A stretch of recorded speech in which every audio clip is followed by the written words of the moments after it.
오늘 감사주일, 특별히 은혜에 대한 이야기를 좀 여러분과 드리고자 합니다. 교회 안에서 가장 빈번하게 쓰는 말 중에 하나가 은혜라는 말입니다. 그만큼 남용되기도 쉽다는 건데 실제 이 말을 너무 쉽게 무책임하게 썼기 때문에 우리 한국교회가 작금의 현실에 이르렀다고 해도 과언이 아니라고 생각합니다. 잘못 저지르고 회개 안 해도 은혜니까. 책임 회피하고도 은혜니까. 은혜라는 말로 다 덮어버려요.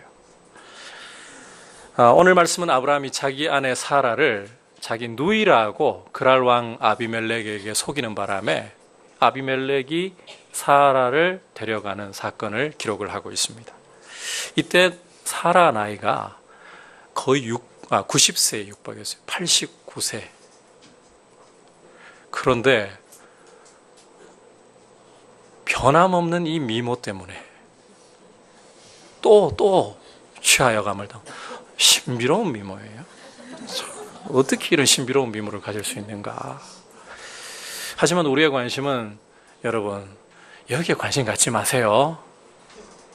이게 관심이 아니라 이것을 통해 주시는 메시지인데요. 하나님 은혜에 대해 보여주고 있습니다. 성도는 하나님 은혜 없으면 문자 그대로 설 수도 없다라는 사실을 말씀해 주고 있어요. 자, 하지만 말씀드린 대로 이 은혜라는 말은 함부로 남용을 하면 안 됩니다. 따라서 오늘 이 말씀을 통해서 하나님이 우리에게 은혜에 대해서 어떻게 말씀하고 계시는가 함께 귀를 기울이려고 합니다. 자, 첫 번째, 하나님 은혜는 한번 따라 합시다. 죄를 경계하게 합니다. 여러분, 하나님 은혜는 죄를 경계하게 합니다. 1절 보시면 아브라함이 네게브 땅으로 옮겨가서 그랄이라는 곳에 거류를 했다라고 말씀하죠. 주목할 것은 2절, 그랄에 거주하던 중에 이 아브라함이 자기 아내 사라를 자기 누이라고 불렀고 속인 거죠. 그 결과 그랄 왕 아비멜렉이 사라를 취해갔다는 거예요. 자, 그런데 이와 비슷한 사건 어디선가 본 기억이 나지 않으십니까? 창세기 12장으로 돌아가서 보면 하나님께서 아브라함을 갈대아 우르에서 불러내시고는 가나안 땅에 이끌어 들이셨죠. 하지만 가나안 땅에 극심한 기근이 임하는데 그 기근을 피해서 아브라함이 애굽으로 내려가게 되거든요. 그곳에서 사람들이 사라의 미모를 보고는 자기를 죽일까 봐 두려워서 어떻게 했습니까? 누이라고. 그러다가 결국 누구에게? 애굽 왕 바로에게 사라를 내주어야 하는 그런 곤경에 빠졌었죠. 그러니까 오늘 말씀이 보면 그때 사건과 거의 판박이와 같은 사건이라는 것을 볼 수가 있어요. 하지만 애굽으로 내려갈 당시만 해도 아브라함의 믿음은 어릴 적이에요. 하나님의 약속도 구체적으로 받지를 않았어요. 하나님이 아브라함에게 자손의 복을 약속은 하셨지만 그 복이 사라를 통해 주어질 것이다. 그까지 약속 주시지 않았어요. 따라서 그 당시에는 그때는 그럴 수도 있겠다. 우리가 이해가 돼요. 그런데 오늘 우리가 보고 있는 이 상황은 좀 다릅니다. 애굽으로 내려갈 때로부터 좋기 20년 이상의 시간이 흐른 후입니다. 자, 시간도 시간이지만 아브라함이 하나님께로부터 받은 약속들을 생각해 보시면 12장 때와는 비교할 수 없을 정도로 구체적인 약속들과 약속에 대한 보증까지 받았습니다. 우리가 17장, 18장에서 본 것처럼 사라에게서, 다름 아닌 사라에게서 이름까지 이삭이 태어날 것이라고 하나님이 구체적으로 약속을 주시고 또 그 약속에 대한 보증까지 주신 거 봤지 않습니까? 이제 그 약속을 따라서 이삭이 태어날 시간이 아브라함 앞에 성큼 다가와 있어요.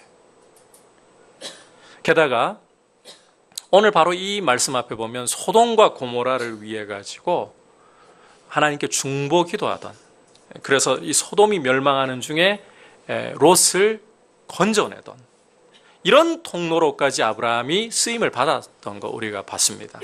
그렇다면 아브라함에 대해서 우리가 평가할 수 있는 것은 이제 믿음의 그릇이 어느 정도 하나님 원하시는 데까지 완성되기 직전 이삭을 받아들일 수 있을 만큼 거의 완성된 시점이라는 거예요. 자, 그런데 아브라함 행동이 어떻습니까? 과거 하나님 부르심을 받고 얼마 안 됐을 때와 마찬가지죠. 다시 말해서 믿음이 한참 어릴 적에 하던 행동과 지금 다를 바가 없다는 거예요. 자, 그렇다면 아브라함이 왜 이런 잘못을 되풀이하고 있는가? 우리 11절에서 그 이유를 찾아볼 수 있습니다. 같이 보겠습니다. 시작. 아브라함이 이르되 이곳에서는 하나님을 두려워함이 없으니 내 아내로 말미암아 사람들이 나를 죽일까 생각하였으며. 자, 11절은 아브라함이 아비멜렉에게 불려가서 변명하고 있는 내용인데, 이곳에서는 하나님을 두려워함이 없었다라고 변명을 하고 있죠. 여러분, 정말 아브라함의 말이 옳을까요? 정말 하나님을 두려워하는 사람들이 없을까요? 우리 8절로 가가지고 실상을 한번 확인해 보도록 하시죠. 같이 읽겠습니다. 시작. 아비멜렉이 그날 아침에 일찍 일어나 모든 종들을 불러 그 모든 일을 말하여 들려주니 그들이 심히 두려워하였더라. 그들이 심히 두려워하였더라. 자, 이 부분 조금만 더 상세하게 설명드릴게요.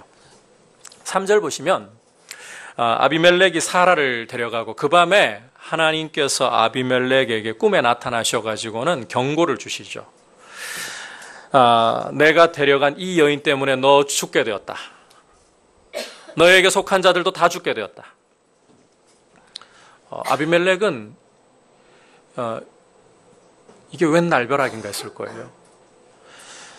왜냐하면 4절, 5절에서 보는 대로 아브라함이 자기 입으로 사라를 자기 여동생이라고 분명하게 불렀고, 여동생이니까 내 아내로 취해도 되겠구나. 진짜 사라가 아브라함 여동생인 줄 알고 데려갔어요. 게다가 아직 사라를 가까이 하지 않았습니다. 여러분, 아비멜렉 입장에서 너무 억울하잖아요. 진짜 여동생인 줄 알고 데려왔는데, 그래서 하나님께 지금 항변하는 거예요. 주께서 의로운 백성도 멸하시겠느냐고. 자, 이어지는 6절과 7절을 보시면 하나님이 어떻게 반응하시느냐. 아비멜렉의 말을 인정해 주십니다. 내가 온전한 마음으로 이렇게 한 줄 나도 알기 때문에 너를 막아서 죄를 짓지 않도록 해주려고 너에게 왔다.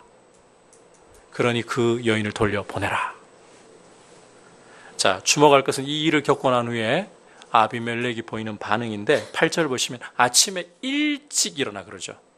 성경에서 일찍 일어났다는 표현은 그냥 가볍게 쓰는 표현 아닙니다. 이 일을 절대로 뒤로 미루거나 지체하지 않았다는 전형적인 표현이에요. 자, 아비멜렉은 아침에 일찍 일어나서 지체하지 않고 모든 신하들을 불러 모읍니다. 그리고는 자초지종을 설명하면서 신하들에게 이 사태를 알리는 거예요. 이처럼 하나님 명령하시자 즉각 조치하고 있다. 이게 뭘 보여줄까요? 아비멜렉이 하나님을 크게 두려워하고 있다는 거예요. 크게. 아비멜렉 신하들도 마찬가지예요. 8절 끝부분 보시면 심히 두려워하였더라. 여러분, 아브라함 생각과는 전혀 다르죠. 이거 그랄 사람들은 하나님을 아브라함처럼 몰라요. 그런데 하나님이 나타나셔서, 그것도 꿈에 나타나셔서 아비멜렉에 말씀하니까 아비멜렉뿐만 아니라 그 신하들까지 전부 하나님을 크게 두려워하고 있어요. 이 그랄이라는 땅은 사실 알고 보면 아브라함이 이전에 한 번도 온 적이 없던 지역입니다. 그리고 또 아브라함이 이전에 거주했던 지역들과도 상당히 좀 거리가 떨어져 있고, 그러니까 아브라함도 이 그랄 사람들 모르고 그랄 사람들도 아브라함 모르고, 그래서 아브라함이 너무 쉽게 단정을 내렸던 것 같아요. 이 사람들은 하나님 두려워하지 않는다. 그러니 사라 때문에 나 죽일 거야. 그런데 아브라함의 계산과는 전혀 달리 그랄 왕과 신하들은 이 일을 겪으면서 전부 하나님을 두려워하고, 그것도 크게 두려워하고 있어요. 결국 이 사태는 아브라함의 판단 미스에서 나왔다는 겁니다. 자, 성경에 기록이 없기 때문에 우리가 정확하게 단언할 수는 없지만 이 어긋난 판단에는 아브라함의 교만한 마음이 크게 작용했을 가능성이 굉장히 높아요. 소돔과 고모라 사건을 겪으면서 보니까 자기 말고는 어디를 둘러봐도 하나님을 아는 데가 없는 것 같거든요.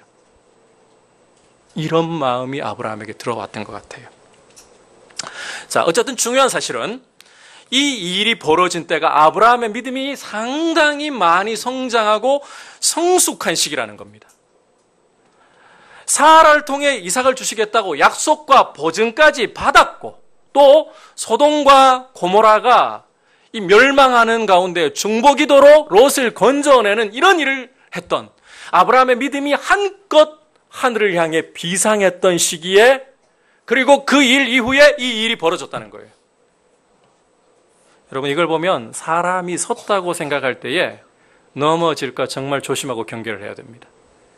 특히 큰 은혜를 경험했다고 생각할수록 그 다음에 교만에 빠질까 경계하고 조심을 해야 됩니다.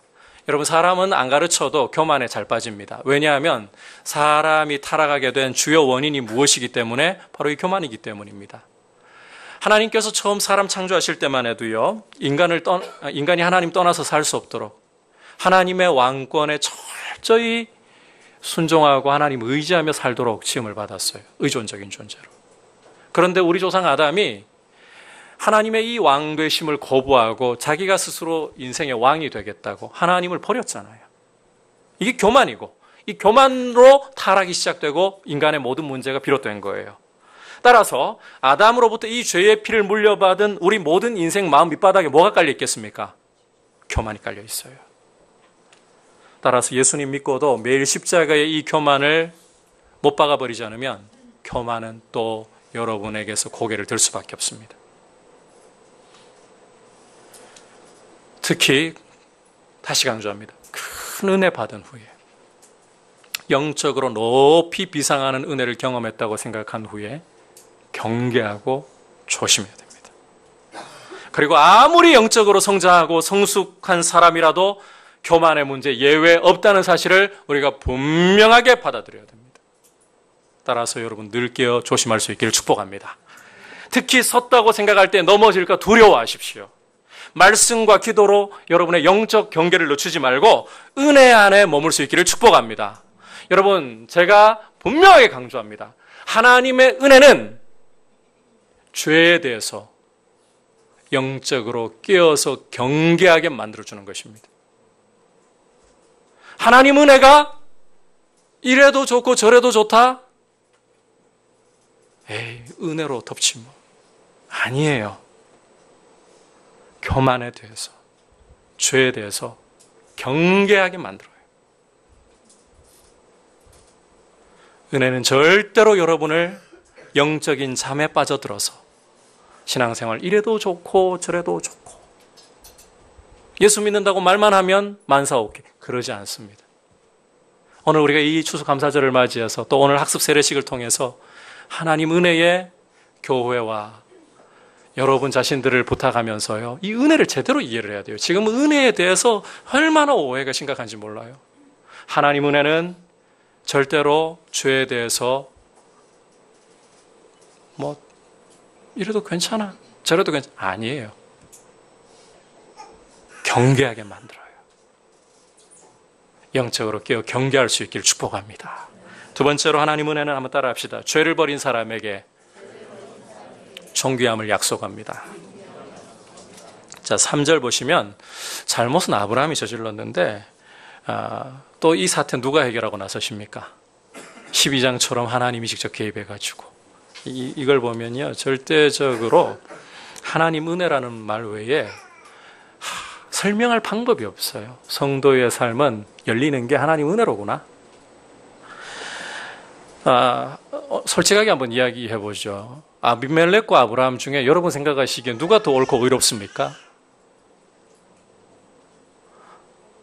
혹시 아브라함이라고 생각하시는 분 손 한번 들어보세요.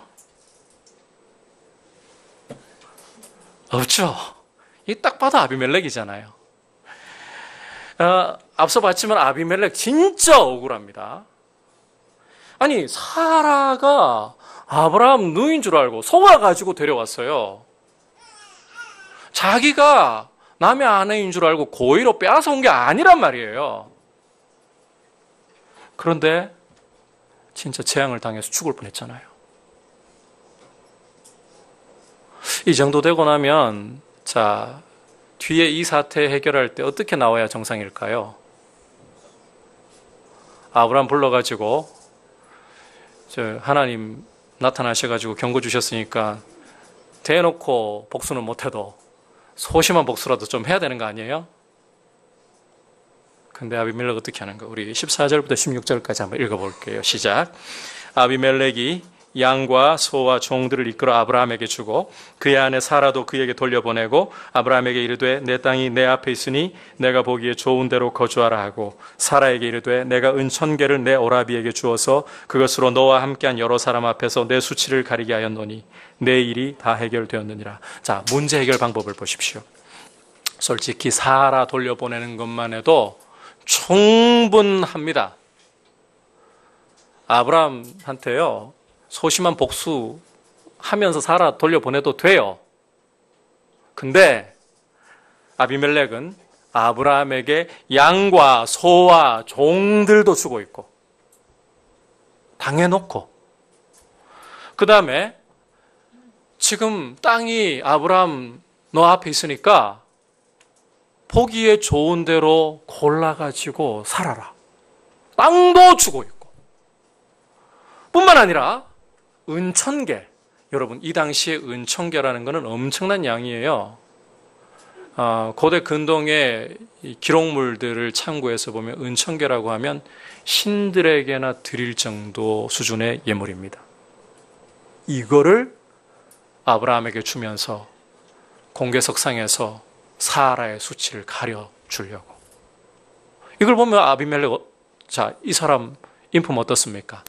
굉장히 관대하고 너그러워요. 사람을 배려할 줄 알아요. 게다가 여러분 이 사람 지도자로서도 손색이 없는 사람입니다. 9절 보시면 아브라함을 불러가지고 책망하는 말 여러분 잘 보시면 내가 무슨 죄를 내게 범하였기에 내가 나와 내 나라가 큰 죄에 빠질 뻔하게 하였느냐. 자기만 죄에 빠지는 거 염려하지 않았어요. 무엇도? 자기의 나라도. 여러분 이 사람은 자기의 나라가 죄에 빠질까 봐 염려할 줄 아는 진짜 지도자예요. 우리 지도자와는 좀 다르시죠? 예. 나라가 어떻게 되든지 지금 내가 살 길을 찾고 있는 모습과 달라요. 이와 같은 아비멜렉 모습을 보면 아브라함 모습 어떻습니까? 이건 초라하기가 그지없어요. 진짜 믿는 사람이 이래도 되나? 아비멜렉 때문에 오히려 아브라함 모습이 더 초라해지고 있어요. 하나님을 모르는 아비멜렉보다 하나님을 알고 있는 아브라함이 더 비열하고 더 엉망이에요. 이걸 보면요, 하나님께서 일하실 때 우리의 자격이나 우리의 모습 때문에 일하시는 게 아니라 철저히 당신의 은혜를 따라 당신의 자비하심 따라 당신의 백성을 돌보시는구나. 우리가 분명하게 확인할 수 있어요. 성도는 단 한순간이라도 하나님 은혜 없으면 못 선다는 거예요. 여러분 이 사실을 분명하게 붙잡으시길 바랍니다. 저나 여러분이나 하나님 은혜 없으면 그냥 퍽 엎어질 수밖에 없어요. 여러분 주일날 이렇게 예배당에 온 거, 예배 자리에 와서 함께 공동체로 예배 드릴 수 있는 거 여러분이 잘하셔서 여러분의 마음이 늘 예배에 머물러 있어서 아니요, 하나님 은혜예요.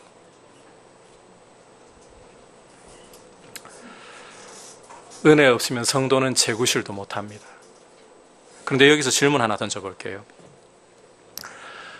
은혜로 우리를 대하시는데 하나님께서요. 그렇다면 하나님께서는 정말 은혜라는 말 하나면 죄 문제, 남을 고통스럽고 괴롭게 한 문제에 대해서도 구렁이 담는 듯이 그냥 대충 얼버무리고 넘어가시는 분일까요?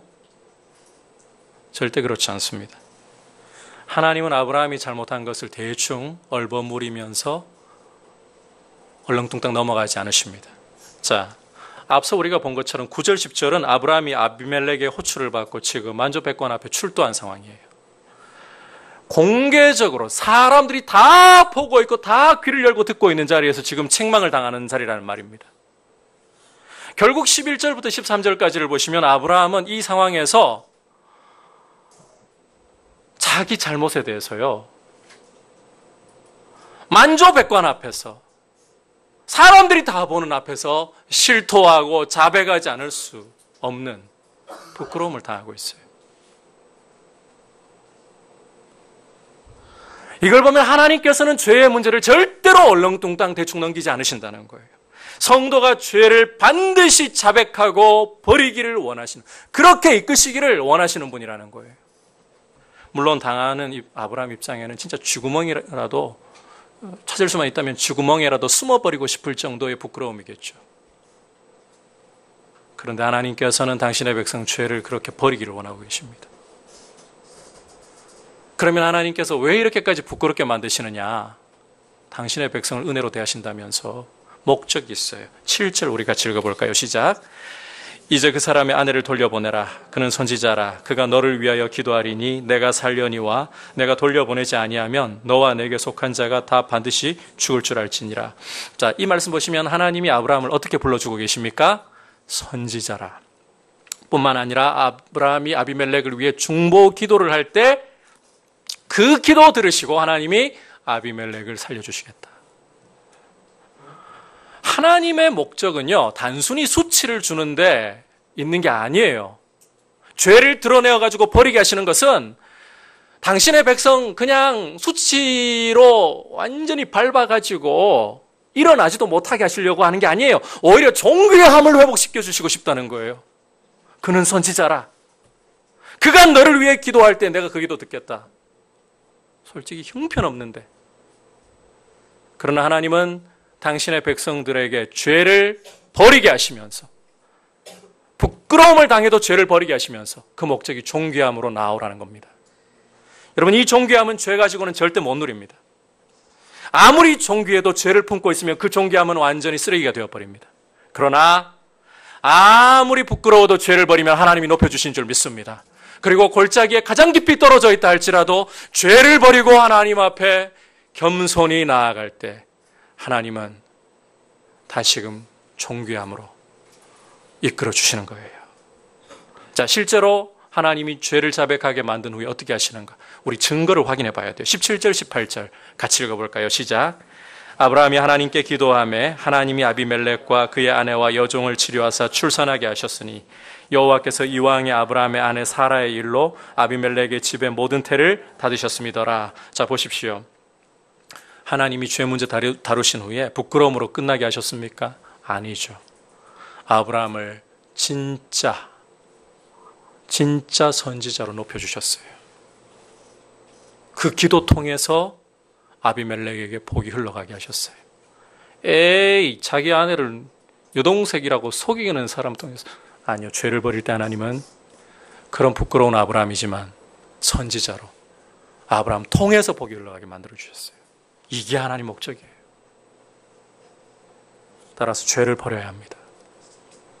성도는 죄를 버리지 않고는 거룩함을 이룰 수 없고, 죄를 품고서는 교회의 영광을, 선지자로서 하나님의 복이 흘러가게 하는 통로가 될 수가 없습니다.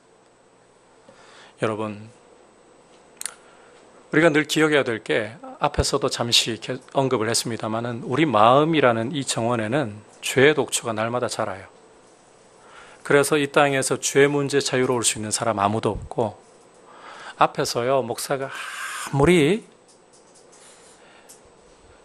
여러분 앞에 능력을 나타내 보이고 여러분 앞에 고상한 본을 보일 수 있다 해도 목사도 죄인으로서 서 있을 뿐이라는 사실. 그래서 마음을 관리하지 않으면 아무리 능력받은 사람이라도 금식기도 40일을 하고 사도 바울처럼 설령 셋째 하늘까지 이끌려 올라가서 사람이 들을 수 없는 음성을 설령 들었다 해도 마음의 죄의 독초가 또 자랍니다. 따라서 성도는 죄의 독초를 늘 뽑아야 돼요. 죄의 독초를 뽑아서 버려야 존귀함을 가지고 하나님 앞에 설 수 있어요. 하나님이 존귀하게 만들어주시는 거예요. 제가 강단에서요, 우리 대통령에 대해서 한 말씀 드렸습니다마는 교회가 마음의 정원에서 죄의 독초 뽑지 않는다면 비판할 자격 없습니다. 대통령이 잘했다는 이야기 하자는 거 아니에요?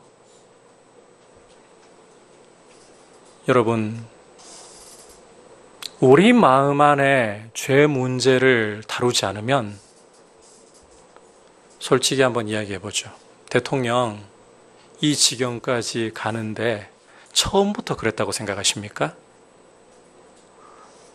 처음에 따져보면 어머니 잃고, 총격의 어머니 잃고, 또 총격의 아버지 잃고, 의지할 데 없는 불쌍한 사람이에요. 그런데 사람 하나 잘못 만나가지고 그 마음의 탐욕이 계속해서 부풀려질 때 나라를 헌법이 무너지고 국정농단까지 이르는 이 지경까지 가게 만들 수 있는 거예요. 여러분, 우리 마음의 죄악 마찬가지입니다. 그냥 처음부터 그렇게 큰 죄 지을 것 같죠? 아니요. 우리 마음 안에 있는 하나님이 미워하시는 이 어둠에 속한 일들, 죄악들을 그냥 방치하고 이 마음의 정원에서 독초를 뽑지 않으면 이것이 여러분을 집어삼켜버리는 거예요. 하나님 은혜는 죄의 독초를 그냥 내버려 두는 것을 방관하지 않습니다.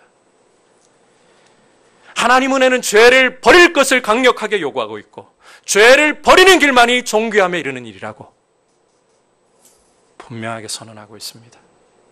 여러분, 감사주일에 하나님 은혜 이야기하는데 굉장히 무겁죠? 그런데 우리가 이 하나님 은혜에 대해서 바르게 교정해야 돼요. 제가 취미가 사진이다 보니까 최근에 사진을 찍으면서 참 불만이 많더라고요. 제 카메라에 대해서. 찍어도 자꾸 흐려요. 그래가지고 서비스 센터 찾아갔어요. 이게 도대체 이게 왜 이렇게 흐리냐고. 이걸 이제 초점이 안 맞다 그러거든요. 교정해 달라고. 저 이전에 교정하던 것보다 이 몸체를 풀어가지고 저 카메라 센서 위치까지 조정하고 이제 찍어보니까 이제 맞아요. 쨍해져요. 여러분, 제가 이 이야기하는 이유를 아시겠죠? 하나님 은혜라는 것은 자칫 오용되고 남용되기 쉬워요. 하나님 은혜는 죄를 회개하는 사람들에게 한없는 용서와 긍휼을 말씀하고 있지만 죄를 품고 버리지 않는 것에 대해서 괜찮아라고 말하지 않습니다. 그런데 교회는 괜찮아라고 묻어둠으로 우리 가족들 아니냐, 죄 문제 괜찮아, 오케이, 좀 덮고 가자 이러면서 은혜 이야기하거든요. 이러니 교정이 안 돼 있으니 흐릴 수밖에 없어요. 하나님 은혜는 죄를 버리기를 요구하고 있습니다. 여러분, 마음의 독초를, 죄의 독초를 날마다 뽑으시기를 바랍니다. 그래서 존귀함으로 하나님이 세워주시길 축복합니다. 마지막으로 하나님 은혜는 한번 따라합시다. 세상에 대한 책임을 받게 합니다. 자, 앞서 반복해서 본 것처럼 아비멜렉과 이 백성들은요, 그랄 백성들은 아브라함 때문에 진짜 큰 재앙 당하고 죽을 뻔했어요. 여러분, 우리가 이 문제 가볍게 넘기면 안 돼요. 창세기를 읽으면서 주인공 중에 한 사람이 아브라함, 그 다음에 이삭, 야곱, 12족장들 이렇게 메인 캐릭터만 보시고 주인공들만 보시고 엑스트라들 뭐 그 사람들이야 무슨 상관이 있어요? 아니요, 하나님 그렇게 가볍게 안 보십니다. 특히 오늘 이 말씀은 교회의 책임이 얼마나 큰가를 보여주고 있는 말씀입니다. 자, 본래 이 말씀 제대로 이해하려면요, 하나님 백성의 사명을 생각해야 돼요. 여러분, 하나님 백성의 본래 사명이 뭔가요? 이미 18장에서 하나님이 소돔과 고모라를 멸하러 가실 때에 아브라함에게 말씀해 주신 것에서 발견할 수 있었죠. 아브라함을 불러 하나님 나라를 시작하신 것은 바로 이 나라를 통해, 하나님 나라를 통해서 어떻게 하시겠다고요? 천하 만민이 복을 받게 하시겠다. 이게 바로 하나님 백성의 사명이고 교회의 사명입니다. 실제로 이게 하나님의 그냥 공허한 말씀이 아니에요. 이 말씀 따라서 아브라함이 하나님을 막아서서 중보기도할 때에 어떤 일이 일어났습니까? 소돔과 고모라가 멸망을 받아야 하는 운명 속에서도 롯을 건져낼 수 있는 분명한 증거 주셨어요. 그런데 여러분, 바로 이 아브라함 때문에 그랄 왕과 백성 전체가 위기에 빠져버렸습니다. 앞서 소돔과 고모라가 멸망하는 중에도 롯을 건져내던 축복의 통로가 되었던 사람이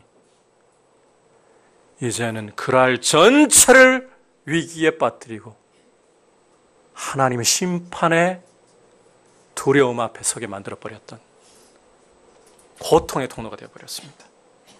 따라서 우리는 이 사건 통해서 분명하게 다음 사실을 확인할 수 있어요. 비록 천하 만민에게 복을 끼치는 사명을 받았다 해도 하나님 백성이 죄를 짓고 회개하지 않는다.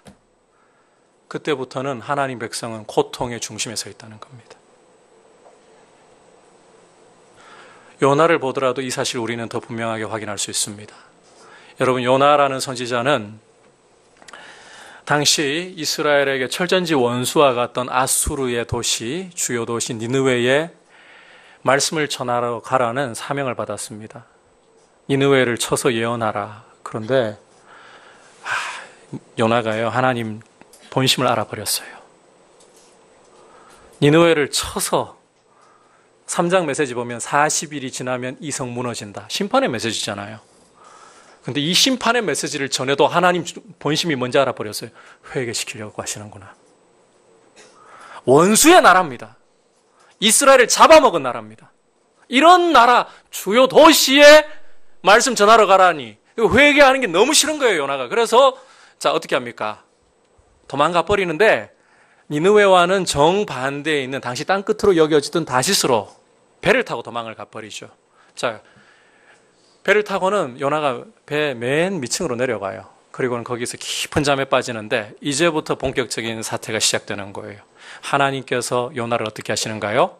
추격하시는데 히브리 원문 번역 따라서 여러분에게 좀 해설을 해드리면 하나님이 요나가 타고 있는 배를 겨냥해가지고 마치 창을 던지듯이 겨냥을 해가지고 큰 바람을 던져버리시는 거예요. 어떤 일이 벌어졌을까요? 불순종한 요나 한 사람 때문에 배에 타고 있던 이방인 선원 전체가 위기에 처했어요. 그런데 죄에 빠져있는 요나는 이 사태도 모른 채 죄의 깊은 잠만 자고 있어요.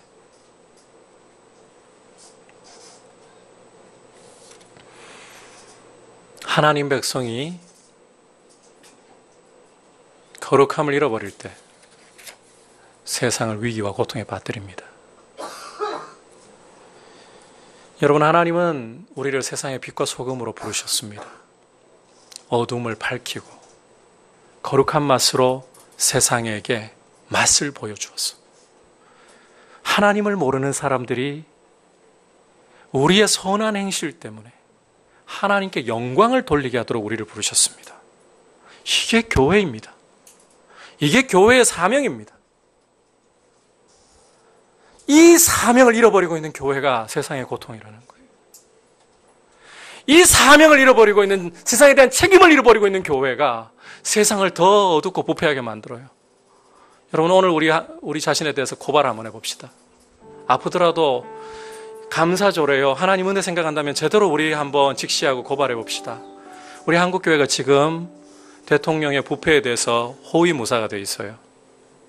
물론 군데군데 나라를 위해 걱정하고 하나님 앞에서 정말 말씀대로 순종하려고 하는 귀한 목회자들 소식을 군데군데서 들어요. 그런데 큰 물줄기는 지금 부패를 막아내지 못하고,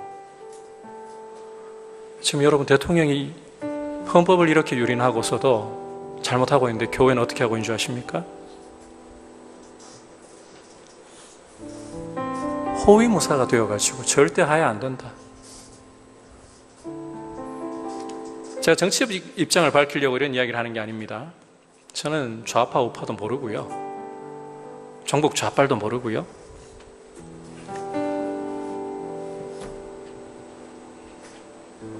여러분, 선지서를 읽어보면 선지자들이 세상의 죄에 대해서 얼마나 통렬하게, 왕이라도 두려워하지 않습니다.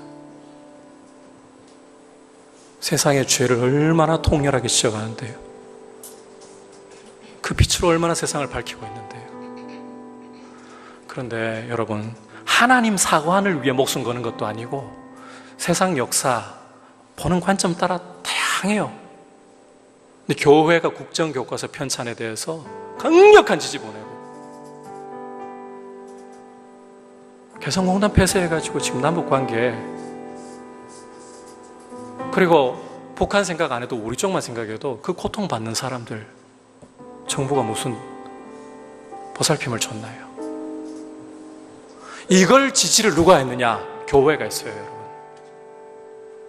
우리 목회자들이 했어요. 세월호, 여러분, 물론 세월호에만 매여 있어가지고 아무것도 안 되는 것도 문제일 수 있겠지만, 그런데 이 세월호의 이 아픔에 대해서 이번에 보고서 올라간 거 공개될 때 뭐라고 기록되어 있는지 여러분 들으셨습니까? 여객선 사고 때문에 민심이 요란하다. 일개 여객선 사고로 바꿔버렸습니다. 그 당시에 정유라 특혜를 봐주고 있으면서 이거를 교회가 호의를 해주고 있어요. 교회는 빛인데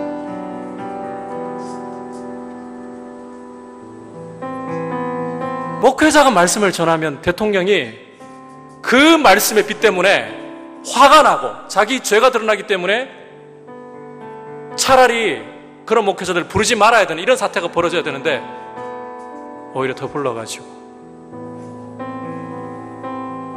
우리 한국교회 그런 잘못 저질렀어요. 오히려 시민들이 일어나가지고 예수를 모르는 사람들도 5살짜리 아이들도 일어나가지고 대통령이 이래서는 안 된다라고. 오늘 아비멜렉과 이 아브람, 교회를 대변하는 이 아브람 모습 뒤바뀐 것과 지금 마찬가지예요. 교회가 책임을 감당 못해서 그래요.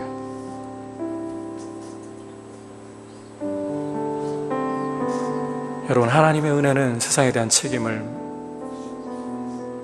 안 져도 은혜니까 괜찮아라고 하지 않습니다.